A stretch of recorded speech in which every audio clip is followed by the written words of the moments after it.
교회력으로 주연 후 첫 번째 주일을 지킵니다. 주연절은 1월 6일 날입니다. 1월 6일 지나고 우리가 첫 번째 주일을 맞이하는데요. 이 본래 주연절이라고 하는 절기는 주님께서 사람들에게 자신을 드러낸 것을 기억하고 기념하는 절기입니다. 역사적으로 살펴보면 사실 주연절은 성탄절보다도 더 오래된 절기입니다.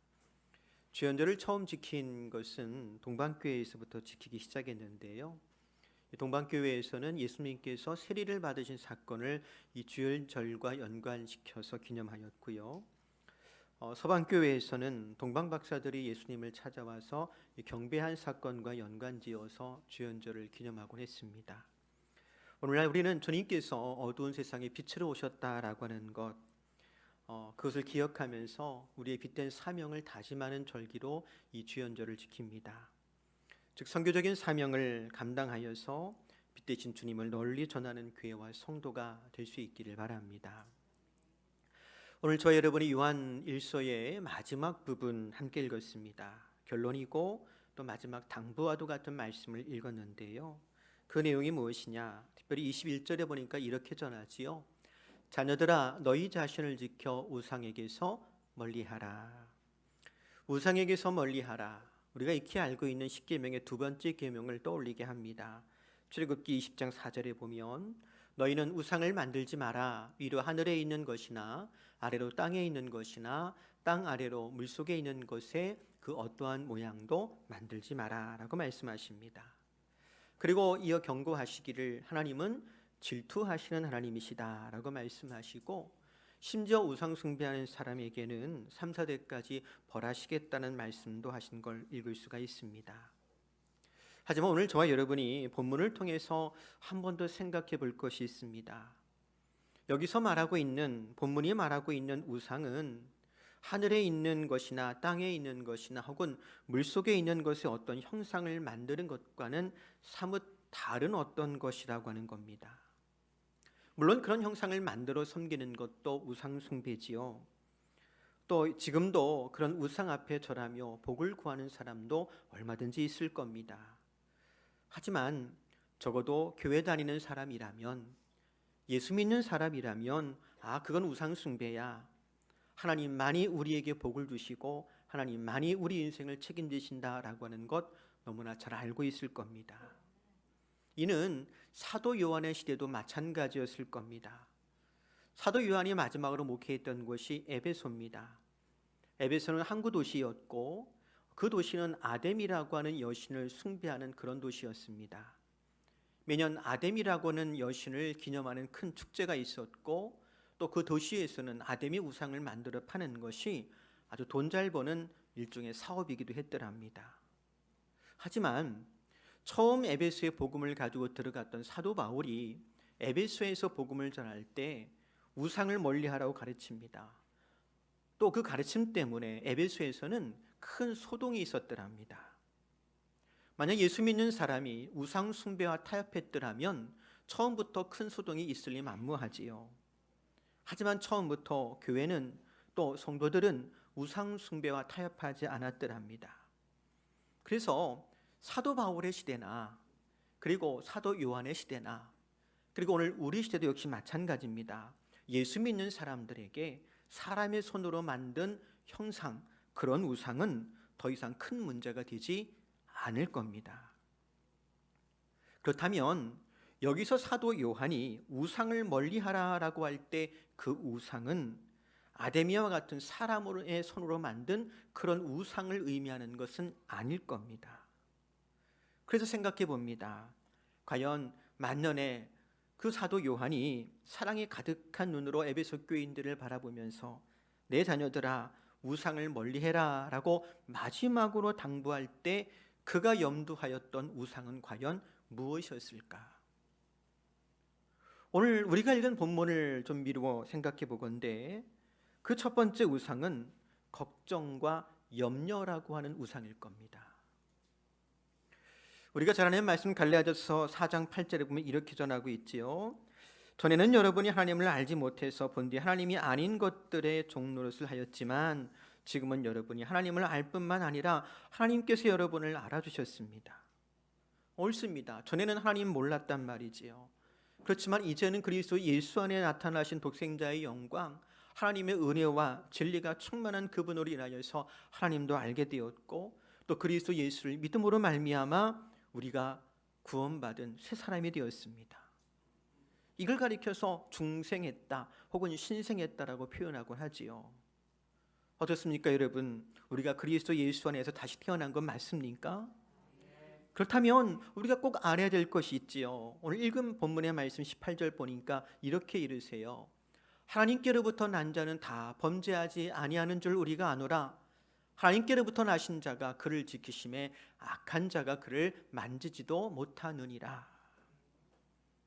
이제 예수 그리스도께서 우리를 지키시니 악한 자가 우리를 만지지도 못합니다. 사랑하는 성도 여러분, 그리스도 예수께서 나와 함께 하시니 나를 지키시고 보호하신다는 것을 알고 있습니까? 그 알미, 그 지식이 우리의 믿음이 되고 또한 이 세상에서 담대하게 살아가는 이유가 될 수 있기를 바랍니다. 왜 우리가 흔히 막장이란 단어를 사용하곤 해요. 그래서 막장 인생 뭐 이런 표현 사용하잖아요. 더 이상 내려갈 곳이 없는 가장 밑바닥 삶을 의미합니다. 근데 우리에게 막장 인생이 있다면 필리핀에 가면요, 이른바 빠야타스 인생이라는 것이 있어요.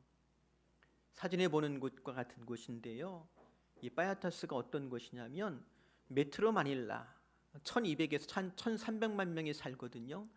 그 메트로 마닐라에서 나오는 모든 쓰레기가 모이는 쓰레기장입니다. 어마어마한 산을 이루고 있어요. 근데 그 쓰레기장에서 사람들이 살아요. 일자리를 찾아서 전국에서 몰려든 사람들이 결국 마지막으로 흘러 들어가는 곳이 이 쓰레기장입니다. 범죄자들이 몸을 숨기기 딱 좋은 곳이지요. 행정력도 제대로 미치지 아니하고 경찰력도 미치지 않기 때문에 치안이 굉장히 불안한 곳입니다. 쓰레기를 가득 실은 그 쓰레기차가 이 쓰레기장에다가 쓰레기를 버리려고 이 쓰레기장에 들어오게 되어지면 소위 통행세를 받습니다. 근데 사람을 태운 승합차가 들어갈 때도 똑같이 통행세를 받아요. 그럼 사람도 뭐라는 거예요? 거기 들어갈 땐 그런 대우를 받는 거예요. 근데 거기 모여 사는 사람들, 쓰레기하고 집하고 거의 구분이 안 됩니다. 그 속에서 플라스틱이며 비닐 같은 거 모아가지고 팔아서 생계를 유지합니다. 여러분이 상상할 수 있는 가장 더럽고 냄새나고 비참한 모습, 그 상상을 초월하는 걸 가면 볼 수 있어요. 근데 제 아는 지인이 거기서 목회한다고 그래가지고 거길 제가 한번 찾아간 적이 있습니다. 주소 하나 가지고 물어서 들어갔어요. 휴대전화 신호도 잘 잡히지 않습니다. 그 쓰레기 마을 가장 깊은 곳, 막다른 골목에 예배당에 자리 잡고 있습니다. 거기 가서 제일 먼저 느낀 게 뭐냐면, 아, 여기가 땅끝이구나 싶더라고요. 물론 거기에도 사람이 살기 때문에 예배당도 있고 교회도 있습니다. 현지에서 목회하시는 분 만나서 제가 제일 먼저 물었던 질문이 뭐냐면, 목사님, 여기 안전합니까? 근데 그분이 웃으면서 저에게 뭐라고 대꾸 하냐면, 예전엔 상황이 안 좋았는데 지금은 목사라고 하면 사람들이 나를 존중해주고 인정해줍니다. 근데 여러분, 그분이요, 필리핀 현지인이고요, 당시 나이 30의 미혼 여성 목사님이셨어요. 키도 자그마해요. 그냥 속된 말로 한 주먹거리도 안 될 그런 분이에요. 누가 힘으로 제압한다면 아무것도 아니겠지요. 근데 목사라고 하면 사람들이 나를 존중해주고 인정해줍니다 라고 하는 말을 들을 때 제가 뭘 느꼈냐면, 비록 사람의 눈으로 보기엔 작고 여리지만 그 목사님과 함께 하시는 분은 세상에서 가장 크고 위대한 분이시구나 라고 하는 걸 느낄 수가 있었습니다. 오늘 우리도 마찬가지입니다. 우린 작고 연약하고 부족하게 보일 수 있을 거예요. 하지만 18절 말씀에 이른 것처럼 그리스도께서 우리를 지키시니 악한 자가 우리를 만지지도 못할 겁니다. 그러니 사랑하는 성도 여러분, 주님께서 나를 지키시고 보호하심을 굳게 믿기 바랍니다. 저 여러분 잘 알고 있는 것처럼 정말로 두려움 많고 걱정 많은 시대가 되었습니다. 그래서 많은 사람들이 걱정과 염려 속에 살아가잖아요. 도대체 어디가 안전한 곳이겠습니까? 하지만 그것 아세요? 만약 염려와 근심과 걱정이 우리 마음을 지배하고 내 일상을 지배하기 시작한다면 그것이 무엇이냐? 곧 근심과 걱정과 염려가 우리의 우상이 되는 거예요. 그러니 분명히 하십시오. 주님은 나를 지키십니다. 로마서 8장 35절 말씀 보면 이렇게 이르세요. 같이 읽어볼까요? 누가 우리를 그리스도의 사랑에서 끊을 수 있겠습니까? 환난입니까? 곤고입니까? 박해입니까? 굶주림입니까? 헐벗음입니까? 위협입니까? 또는 칼입니까? 그 무엇도 우리를 그리스도의 사랑에서 끊을 수 없습니다. 우리를 넘어뜨릴 수 없습니다. 그러니 놀라지 마세요. 두려워하지 말기 바랍니다. 주님은 지금도 나와 함께 하십니다.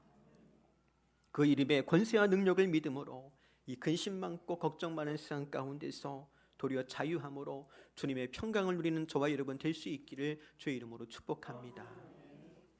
두 번째로 우리가 멀리해야 될 우상이 있는데 그것은 무지와 무식이라고 하는 우상일 겁니다. 19절 말씀 보니까 이렇게 이르세요. 또 아는 것은 우리는 하나님께 속하고 온 세상은 악한 자 안에 처한 것이며. 우리는 누구한테 속했다고요? 하나님께 속했어요. 반면에 세상은요, 악한 자에게 속했대요. 그 악한 자가 뭘 가리키겠습니까? 공중의 권세 잡은 마귀 사탄을 가리킬 겁니다. 근데 여러분, 이것을 모르면 어떻게 되느냐? 두 가지 현상이 나타날 거예요. 하나는 뭐냐면 예수 믿는다라고 하면서도 항상 실망하며 살아갈 겁니다. 예수 믿으면서도 왜 이렇게 내가 힘든 일을 만나는지, 내가 왜 이렇게 아픈지, 왜 나에게 이렇게 어려운 일이 생기냐고 실망하는 사람들이 있어요. 그리고 이 세상에 살면서 그리스도 안에서 평강을 누리지 못하고 대신 불만과 불평이 가득한 사람들이 있을 겁니다. 또 하나는 세상에 미혹되어서 세상을 동경하게 될 겁니다. 그래서 예수 믿는 것 같다가도 도로 세상으로 돌아가는 사람들이 생기곤 하지요. 디모데후서 4장 10절에 보면 바울이 이런 말을 합니다. 대만은 이 세상을 사랑하여 나를 버리고 데살로니가로 갔다. 이 데마라고 하는 사람, 한때 바울과 함께 동역하면서 복음을 위해서 그리스도 예수를 위해서 수고하는 사람이었습니다. 근데 그런 데마가 이제는 바울도 떠나고 그리스도도 버렸대요. 그리고 세상으로 가버렸습니다. 왜요? 세상을 사랑했답니다. 그래서 요한일서 2장 15절 이하에 보면 이렇게 이르십니다. 이 세상과 세상에 속한 것들을 사랑하지 마십시오. 누구라도 이 세상을 사랑하게 되면 그 마음속에는 하나님의 사랑이 없게 됩니다. 이 세상에는 악한 것들이 있습니다. 그것은 바로 우리 육신을 즐겁게 해주는 것, 우리 눈을 즐겁게 해주는 것, 우리들의 삶에 대해 자랑하는 것입니다. 이러한 것들은 아버지께로부터 나온 것이 아니라 세상으로부터 나온 것입니다. 여러분, 간혹 카톡이라든가 인스타그램이라든가 페이스북 같은 데 올라온 지인들의 사진을 보면서 어떤 생각을 하는지요? 왜 친구들이 막 해외여행 간 사진도 올리고 어디 큰 식당에 가서 맛있는 거 먹은 사진도 올리고 막 그렇게 찬란하고 화려한 사진들 올릴 때 있잖아요. 그거 보면서 어떤 생각, 어떤 느낌이 들어요? 야, 나만 이렇게 궁상맞게 살고 있나 보다. 남들은 다 멋지게 살고 있는데 나만 제자리 걸음하고 있는 거 아니야? 뭐 이렇게 느낄 적 없습니까? 한두 분 계시군요. 1, 2부 때는 없더라고. 저만 그렇게 느끼고 살던 줄 알았어요. 근데 여러분, 정말로 사진에 보이는 것이 전부일까요? 천만이에요. 그렇죠? 저도 알고 여러분도 알잖아요. SNS에 사진 올릴 때는 뭐만 올려요? 좋은 것만 올려요. 맞아요. 말 그대로 그거는 정말 하이라이트만 올리는 거예요. 근데 그걸 보고서도 우리가 비교의 우상에 빠져가지고 남들은 다 저렇게 멋지게 사는데 나만 이렇게 사나 보다 낙심하거나 우울해하거나 혹 세상을 동경하고 있지는 않은지요. 사랑하는 성도 여러분, 우리가 하나님께 속하여 있고 세상은 악한 자에게 속한 것이라는 것 잊지 말기를 바랍니다. 세상이 우리에게 안겨주는 비교의 우상에 빠져 불평하다가 평강을 빼앗기고 혹은 세상이 주는 환상을 쫓아가는 어리석음 가운데 살지 않기를 바랍니다. 대신에 비록 죄악 많은 세상에 살고 있지만 그리스도 예수께서 나와 함께 하심을 믿을 때 세상에 줄 수 없는 그 기쁨과 평강을 누리는 저와 여러분 되기를 주의 이름으로 축복합니다. 마지막 세 번째로 우리가 멀리해야 될 우상은요, 경력이라고 하는 우상 혹은 경험이라고 하는 우상이에요. 요한일서 5장 20절 보니까 이렇게 이르십니다. 또 아는 것은 하나님의 아들이 이르러 우리에게 지각을 주사 우리로 참된 자를 알게 하신 것과 또한 우리가 참된 자 곧 그의 아들 예수 그리스도 안에 있는 것이니 그는 참 하나님이시요 영생이시라. 선배 목사님 가운데 저만 만나면 저한테 이렇게 인사하는 선배 한 분이 있어요. 박 목사는 진짜 결혼 잘했다. 왠지 아세요? 그 선배 목사님은 아직도 혼자 살아요. 그럼 저는 이렇게 대꾸 합니다. 형님, 혼자 사는 거 진짜 좋은 줄 아세요? 물론 제가 결혼을 잘 못했다고 하는 말씀이 아니고 이해를 도우려고 드린 말씀인데요, 주님께서 우리에게 참된 지각을 주셨습니다. 영어 성경 보면 understanding이란 말로 번역을 해놨는데 원래 헬란 말로는요 디아노이아라는 단어예요. 피상적인 깨달음이나 그런 걸 의미하는 것이 아니고 실제적이고 경험적이고 관기적인 알을 의미하는 단어입니다. 구약 성경에는 그런 알을 가리켜서 야다라는 말로 표현을 해요. 히브리어 야다라는 단어인데요, 이게 본래 어떤 의미냐면 남편이 아내를 안다라고 할 때 야다란 말을 써요. 여러분, 풀어서 좀 설명을 드리자면 세상에 어떤 사람도 제가 제 아내를 아는 것만큼 제 아내를 모를 거예요. 그 아내도 역시 마찬가지겠지요. 제가 제 아내를 아는 걸, 그 지식을 가리켜서 야다라고 그래요. 마치 그처럼 우리가 그리스도 예수 안에서 하나님을 안다라고 하는 것은 그렇게 아는 거예요. 그리스도 예수를 통하여 우리에게 은혜를 주시고 복을 주시고 영생을 주신 하나님을 온몸으로 경험하고 그 은혜와 진리와 영생을 취득하고 누리고 있는 거예요. 여러분, 그렇게 하나님을 알고 있습니까? 만에 하나요. 안타깝지만 우리가 교회를 다닌다라고 하면서 하나님을 안다라고 하는 것이 그저 머리로만 단순히 정보로 지식으로 아는 것, 그건 실제로 하나님을 아는 것이 아닐 겁니다.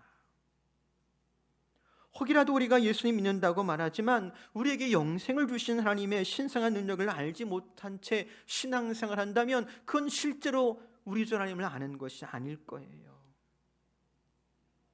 또 신앙생활 연수는 오래되었지만 정작 하나님의 영광과 존귀를 알지 못하는 채 살아간다면 그거 실제로 신앙생활 한다고 말할 수가 없을 겁니다. 만약에 그렇다면 우리는요, 우리 자신도 모르는 사이에 또 다른 우상에 빠진 거예요. 그 우상이 뭐냐? 바로 경력의 우상이에요. 쉽게 말하면 이런 겁니다. 나 때는 말이야, 내가 이래봐도 과거에 말이야 이런 사람이었어. 신앙의 근거가 그리스도 예수가 아니라 과거의 경험과 연륜과 직분과 경험이 되어버리는 순간 우린 그리스도 예수를 자랑하는 사람이 아니라 자기 자신을 자랑하는 사람이 될 겁니다. 왜 우리 주변도 간혹 그런 사람이 있을 거예요. 내가 과거에 어땠다고, 내가 이런 거 했었다고. 근데 여러분, 그것은 믿음의 성숙이 아니라 어쩌면 하나님을 아는 지식이 멈춰버렸다는 증거일지도 몰라요. 참된 신앙인은요, 과거에 내가 무엇을 했다라는 사람이 아니라 하나님께서 지금도 나를 통해서 일하심을 증거할 수 있는 사람이어야 된 줄로 믿습니다. 고린도전서 1장 22절에 보면 이런 말씀이 있어요. 유대인은 표적을 구하고 헬라인은 지혜를 찾으나. 이걸 좀 우리말로 바꾼다면 경력을 찾고 경험을 구한다, 이런 의미로 이해할 수가 있을 텐데, 여러분, 경력과 경험이 나의 자랑이 되고 결국에는 나의 우상이 되어서는 안 될 줄로 압니다. 오히려 고린도전서 1장 23절 이하에 보니까 이렇게 이르시지요. 같이 읽어볼까요?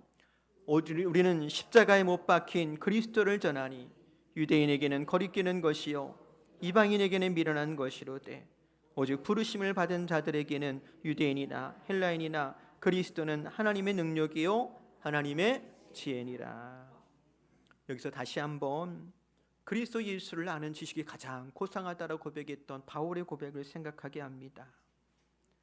그가 말했던 예수는 십자가에 못 박히셨던 그 예수예요.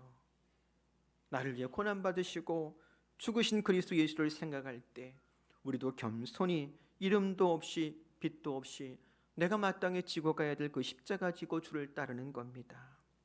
그리고 만에 하나 자랑할 것이 있다면 십자가에 달리신 예수밖에 없습니다. 그렇게 살아가는 저와 여러분 될 수 있기를 주의 이름으로 축복합니다. 이제 말씀을 정리합니다. 우상을 멀리하라고 하시는 말씀 당연하지요. 우리 중에 우상 숭배하는 사람은 없을 겁니다. 하지만 새로운 우상이 있는데 그것은 근심과 걱정과 염려라고 하는 우상이에요. 하지만 예수께서 나를 지키시고 보호하심을 알고 믿을 때 근심과 걱정과 염려의 우상에서 자유합니다. 또 세상이라고 하는 우상에 빠져 불평하거나 억울해하거나 혹은 환상을 쫓지 않기를 바랍니다. 우리는 하나님께 속해 있으니 세상이 어떠하든지 주 안에서 감사하며 자족하니 평강을 누립니다. 마지막으로 경력이란 우상을 멀리합시다. 나의 나된 것은 오로지 주님의 은혜입니다. 내가 자랑할 것이 있다면 오직 나를 위해 십자가에서 죽으시고 부활하신 예수밖에 없습니다. 그렇게 예수를 자랑하며 내가 지고 가야 될 십자가 지고 주를 따르는 저와 여러분 되기를 다시 한번 주의 이름으로 권면해 드립니다. 우리 기도하겠습니다. 사랑의 주 하나님, 날마다 그리스도 예수 안에 있음을 믿을 때 감사합니다. 주께서 날 지키시고 보호하시며 근심과 걱정과 염려 대신에 평강을 누리게 하시고 또 그리스도 예수만 자랑하며 주님만을 높이며 살기를 원합니다. 우리에게 더 큰 믿음을 주시옵소서. 예수님의 이름으로 기도합니다. 아멘.